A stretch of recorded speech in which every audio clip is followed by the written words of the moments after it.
Hey VC, Jack here. Welcome to Vinyl Martini. I'm going to do a contest entry for Christian at CGC Vinyl. He is having a contest celebrating his first anniversary in the vinyl community. So congratulations on that, Christian. The rules of the contest are pretty simple. It's the 365 contest, so that's 365 days in the year, but he wants you to show 3 different genres of music and show 3 records of one, 6 records in another genre, and 5 of the last category. So first up, I am going to do singer-songwriter, and here's a really common album, but this is a really great one.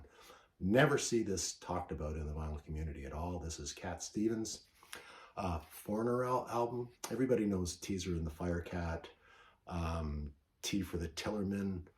Those are strictly folk records, basically. They're great records, but he released this in 1973, and this is when he started to go in the studio in LA, I guess starting with, what was the album before this? The name escapes me, but this one is a fantastic example of his more lush period.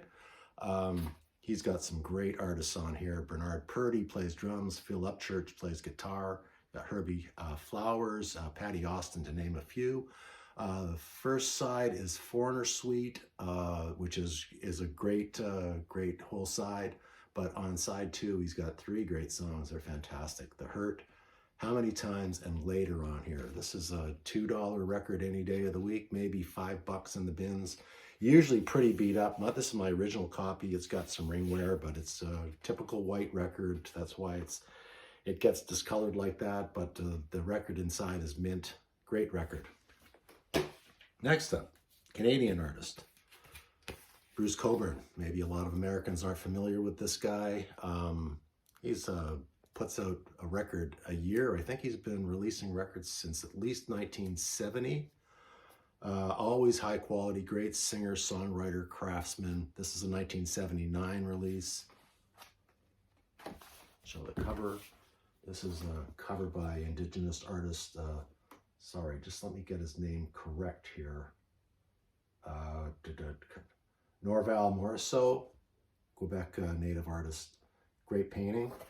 And I guess the song that people might be familiar with is Wondering Where the Lions Are. Great song, that was a radio hit. But the rest of the record is fine. Bruce Cockburn records, you can find them in the bins for $2 to $5 any day of the week. They're always worth picking up. He never puts out a bad album. Great artist. Another slight Canadian connection. This is Jesse Winchester's debut album. It's just called Jesse Winchester. And Jesse Winchester was a draft dodger, a singer-songwriter, moved to Montreal to escape the draft. He does some work on here, produced by Robbie Robertson of the band. Robbie Robertson wrote a song with him called Snow. There's some great songs on here. Payday, the brand new Tennessee Waltz, That's the Touch I Like. Hit song on here, maybe I think everybody might recognize Yankee Lady, great country song. Another song he does on here that is fantastic is Black Dog, really dark song. That was covered by British rock prog band Babe Ruth on their record called First Base. They do a fantastic cover there. They just kick the ass out of that song. So this is a great record. Recorded in Montreal. Robbie is on the record here. He plays guitar on it. Levon Helm plays drums and mandolin on it. Jesse returned home to the United States after Jimmy Carter pardoned all the draft dodgers, and he releases records or released records. He passed away a couple of years ago. Released records almost every year. They're cheap. They're $2 to $5 in the bins. You can find them every day, and he's another fine craftsman. Always worth picking up Jesse Winchester records. Love this guy. Next genre, the blues. Whoa. I wish I had more blues records. I've got a couple of hundred. I'd like to have a couple of thousand, but they're getting pricey. And here is the grand old daddy of them all, the man that's still standing, Buddy Guy's in his 1967 release on Vanguard Records. A Man and the Blues. Fantastic record. I Can't Quit the Blues. Money, That's What I Want. One Room Country Shack. I saw this guy, there used to be a show, David Sanchez, the sax player, had a show for one season about 1989 or 1990 on Saturday, no, maybe Friday nights or Saturday nights at around 12 or 1 o'clock in the morning, so very late at night. And he had Buddy Guy, Robert Cray, and Eric Clapton on his show, and they were on stage together playing riffs off of each other, and Buddy Guy just kicked the shit out of those guys, I'm telling you. Fantastic guitar player, still around today. If you get a chance to see Buddy Guy, he's a living legend. He's not going to be around very much longer. He's in his 80s. I wish him a long life, but check him out. He puts on a great show. Buddy Guy. And a guy that Buddy, another bluesman, a harps player that has worked with Buddy Guy extensively. They used to team up together. This is Junior Wells. Junior Wells on Tap. This is a 1974 recording on Delmark, and this record is fantastic. This is definitely a dance and a party record. It's got some great songs. Watch Me Move. Does Key to the Highway on here. You got To Love Her With the Feeling. Fantastic. The Train I Ride. And last song, Junior's Thing. Fantastic show, album. A.C. Reed on here, Charles Miles, Johnny Big Moose Walker, Philip Guy, Sam Lawhorn, Herman Applewhite on bass, and Roosevelt Snake Shaw on drums. Buddy Guy, no longer with us, fantastic singer, fantastic harp player. And it's on Delmark. If you ever see stuff on Delmark, pick it up. Great blues label. Next up, well, John Lee Hooker, fantastic. I don't have enough John Lee Hookers. I've got a couple. This is a live set that he recorded in 1978 in a club in California with a pickup band. Charlie Musselwhite plays some harp on here. This was not expensive, but John Lee Hooker is he's a very influential guitar player. Great to have this record. If you get a chance to pick up some John Lee Hooker, I highly recommend him. Whoa. What can you say about this guy? We're getting up to the biggies now. Mr. Howlin' Wolf. This is called Going Back Home. These are single sides from 1954 to about 1958. It's on Syndicate Chapter. It's an import. Howlin' Wolf is just the bedrock of the blues. What a voice. Great guitar player, great harp player as well. I saw him at the end of his life in 1970. I'm going to say 1975, maybe a year or two before he died. He was pretty old back then. He didn't even go up to the dressing room in between sets. He just stayed in his chair on the stage. Very affable, very friendly. You go up and say hello to him. One of the greats, Howlin' Wolf. Someone else right up there. Everybody should have this record. This is Robert Johnson, King of the Delta Blues Singers. This is volume 1. There's 2 volumes to this.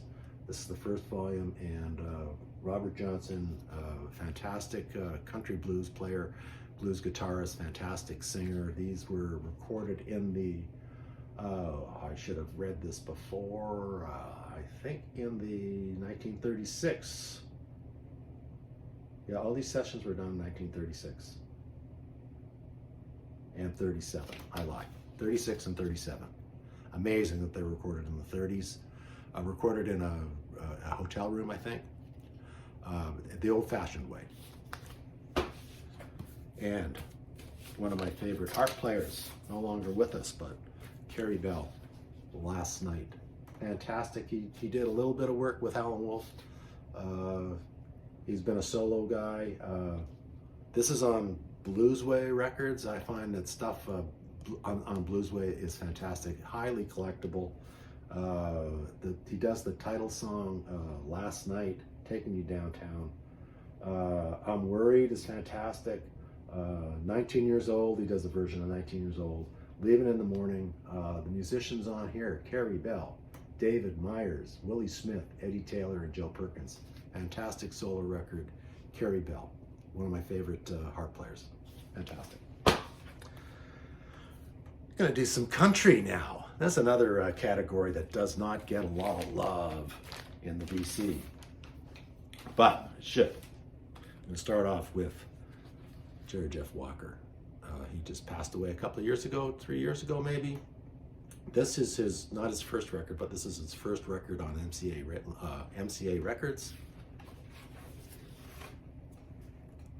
He's a legend. Legend. He based himself in Austin. Probably started the whole Austin, Texas thing. So influential. Great songs on here. Hill Country Rain, Charlie Dunn, That Old Feeling, Harry Ass Hillbillies he does, When I Had You, and the great version of Guy Clark's LA Freeway. Unsurpassed, fantastic version. Guy Clark, one of the best songwriters coming out of Nashville.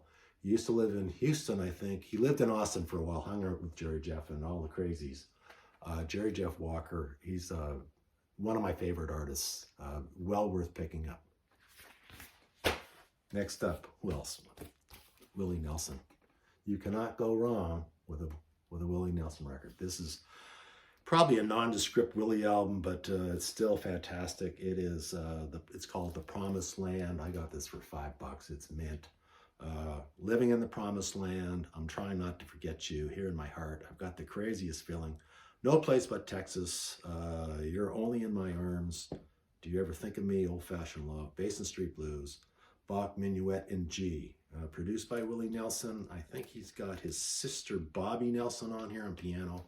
Longtime pianist. Bobby just passed away last March, at the age of 91. Willie's 89. He's still kicking it, but I don't know. Willie Nelson's one of my favorites. He can sing any type of song, any genre. Label is country, but he is just an American treasure. Pick this record up for $1. Nobody knows who this girl is, but it is Norma Jean Jackson. And this is called Ain't a Very Big Town. This is on RCA Dynagroove. She used to be this singer that worked with Porter Wagner before Dolly took over. Norma Jean left and Dolly stepped in. The rumor is that Norma Jean and Porter were involved with each other, but that's neither here nor there. She does, this is called Jackson Ain't a Very Big Town. Listen to the titles of these songs. Jackson Ain't a Very Big Town. Conscious Keep an Eye on Me. You Ain't Woman Enough. Your Alibi Called Today. It's About Time. Don't Let the Doorknob Hit You. Fantastic, just straight country, no strings on here. Pure Nashville product here. This is a 1967 release. I picked this up for $1. Very clean copy. Great record. Talking about Jerry Jeff, Guy Clark, another treasure. Nashville songwriter. Just fantastic. Very hard to find these Guy Clark records. I look all the time. I've only found 3 of them. And this is Texas Cookin', Guy Clark. Broken Hearted People, Black Haired Boy. Texas Cookin', It's About Time. The Ballad of Laverne and Captain Flint. Great songwriter, great country artist in his own right. Didn't get the recognition he deserves, but everybody knows who he is, who's anybody in the country business. Guy Clark. He passed away a few years ago. You ever see a Guy Clark record out there in the wild? Pick it up. Well worth it. And last but not least, Kris Kristofferson. This is Chris's first record. I bought this cheap. You can, and all his records are very inexpensive. They're all. I mean, I'm a big Kris Kristofferson fan. Probably one of the best songwriters of the 20th century. This is his first record. He's got Blame, his first album, I think, on Monument. It's Blame It on the Stones, To Beat the Devil, me and Bobby McGee, Help Me Make It Through the Night, The law is for the protection of the people. The Other Side of Nowhere. And the great, great song, Sunday Morning Coming Down. One of the greatest country songs ever written. Fantastic. Everybody's done that song, from Willie Nelson to Johnny Cash. Chris Christopherson, and it is just called Chris Christopherson. So there you have it, Christian. There are my 3 genres, 365, 1 year in the VC. Congratulations. Christian's got about, last time I checked, he had about 781 subscribers, and he deserves them. So hopefully you get another 700 subscribers, Christian. I'm also celebrating my first year in the VC. Probably the wrong time to ask in a video for subscribers, but here's a flagrant cry for subscribers. Comments, likes, dislikes, you know what to do. Anyways, till next time, cheers, guys.